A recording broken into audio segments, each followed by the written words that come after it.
rejection.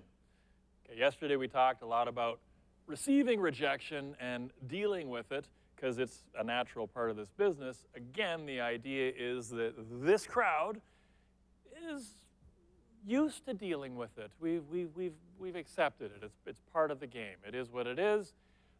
But delivering it, I believe there should be in school a class on how to better deliver rejection and how to better receive rejection, because we don't always deliver it as well as we should. So let's talk about delivering rejection professionally, as professionally as we possibly can. And what is rejection? Rejection is largely bad news. That is largely what rejection is all about. It's bad news, and it's saying no, kind of all wrapped in one. And setting up a no starts when, right? It starts from the start. It starts from the beginning of the file. You should absolutely have different filters in your process that help set you up to filter out the people that need to be rejected early on. And that 3-page letter of engagement that we talked about yesterday, it does act as a pretty great filter for that. Certainly with the significant passage around fraudulent documents being reported to the authorities and that sort of thing, that's going to filter out a number of the fraudsters, or at least the ones who read your 3-page letter of engagement. So filters matter, and starting from the start absolutely matters. Where did the client come from, right? Where did this client come from? That's always something you want to understand, and that's kind of your opening question, right? May I ask who referred you? Ask it in an assumptive way. May I ask who referred you to me? Because if you're asking that question in an assumptive way, you're going to get the answer of the pause. Well, nobody. I actually Googled you. Okay, first red flag, you Googled me. Because, again, I'm established. I've been in the business for a decade. I've got a great database. All of my business is warm referrals. But the odd time someone Googles me. I mean, personally, I always strove to be at the bottom of the Google search. I didn't want random people Googling me because often when they did, they didn't pass my gut check. And when I say gut check, I think this applies to most things in life. When your gut says everything is good, you should verify, verify, verify. When your gut says this is going to be fine, you should follow up. You should ask for some social proof. You should make sure you vet those documents thoroughly. Verify, verify, verify. And when your gut says something isn't right here, bolt, run. Don't try and verify. Don't try and prove your gut wrong. If your gut says something isn't right here, you know that it is, because we've all been there. We've all been 2 months down, one commitment issued, 3 days from closing, down that road, and you're realizing this is just a disaster in the making. Am I going to lose my license? Am I going to get sued? What is actually going to happen?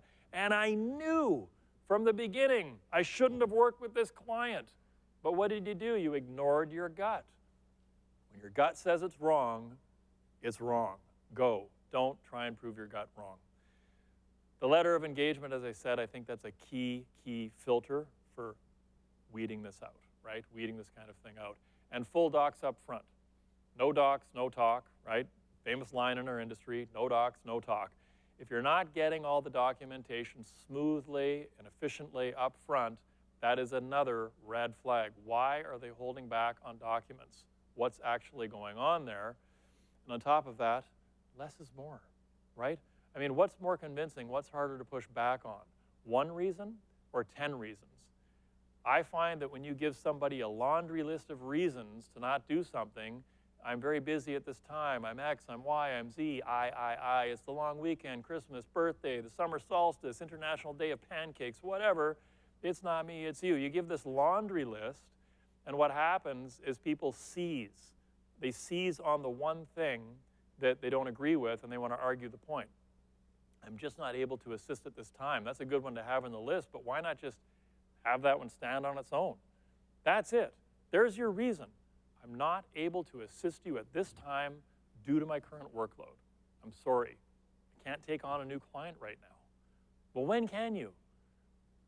Right now, I can't, and I can't tell you when I can, because other people more important than you might come in. I mean, you can't say that, but the reality is, if you're working with referral partners who are bringing you warm, wonderful leads, why do you want to take on the random Google client that's making your gut kind of queasy? You don't. But how do you reject them? Cleanly and simply, and in fact, I would actually give no reason. I would just say, I'm unable to assist at this time. You know, you can keep it that cut and dried. Now, if you're not having sort of a weird gut check moment with them and you really are just too busy, then refer, right? Don't say no, say yes and. Yes, I can help you, and here's how I'm going to do it. I'm going to introduce you to another broker who can help you. That's the way to play that and move that over. And it could be a newer broker in your orbit who will be grateful for the opportunity, even if it doesn't fund, because it's still an opportunity to intake an application, to process a file at least partway through. And as I say, even less is more sometimes, right? I'm unable to assist. And if they keep pressing you, but you have your reasons, I'm unable to assist. Just stand on that. One reason is all you need to give. You don't need to give more. And like I say, you actually weaken the one reason when you start adding more reasons to it. Now, when it comes to rejection, you definitely want to be a little strategic with the day of the week, the time of the day, etc., right? Do you want to reject somebody on a Friday afternoon? You got a client you've been working with, they're not getting you the documents, it's going nowhere. This file is going to blow up. It's 3 weeks out from closing. You can tell that it's just, you should not be involved with this file. You want to break up with this client. Should you do that on a Friday afternoon? No, you shouldn't. You should do that probably on a Thursday morning or on a Monday morning. Rip the Band-Aid off early, right? Again, not at 5 p.m. in the afternoon. Do it at 9 in the morning. Give them the day to figure out a solution. Give them a week to figure out a solution. When you do it at 5 o'clock on a Friday because you've left it right to the end, that's unfair to the other party. It absolutely is. And talking about rejection, 'tis the season, right? Before or after the holidays. Now, this has actually got a lot more to do with brokers making the moves they make and the time of year, of course, that we just went through. And, you know, a great example, there's a gentleman attending this year's conference, this year's workshop here, where last year, his link to get access, he was unable to get his link to access because his email was shut down. Because the day before, he gave 30 days notice. He gave 30 days notice, but the managing broker shut everything down the next morning. Done. Email, gone. Access to the systems, gone. Ability to pull a credit report, create a mortgage application, gone. No 30 days notice. Well, we'll touch on some of that and why that happens and how to deal with that. But giving somebody notice, January 2nd, 5th, 10th, is brutal because that person has just spent the holidays master planning their year ahead, kind of decompressing from the year that was, figuring out how they're going to move the puzzle, you know, the chess pieces on the board for the year that's coming in, and you're a key part of their business. And when you give them notice after the holidays, that is not awesome. Now, I get it. The idea is, well, I didn't want to ruin their holidays. Well, you have, you know, by default, you have. You're better off to rip the Band-Aid off earlier in the week, earlier in the day, well before a long weekend, well before the holiday season. Where and how? In person, via Zoom, or telephone? I would lean towards telephone the majority of the time. You know there's certain circumstances where in-person makes sense. Zoom almost never makes sense. I would say it's either in person or via telephone, and almost never via text or email. That's just not the way to do things, right? I mean, to be fair, sometimes we both save face by not showing our face. You're giving the client the opportunity to save some face, or whoever it is in your life that you're delivering rejection to. Meeting in person can sometimes be awkward. And as I say, phone rejection is kind of the sweet spot, right? How do you want to get dumped? By text, in person? Let's split the difference, come up the middle with telephone. And be honest, right? Always, always be honest because, well, Hey, babe, what you doing? Nothing much. You know, really tired, just going to sleep. Now, babe, and you? In the club, standing behind you. Be honest.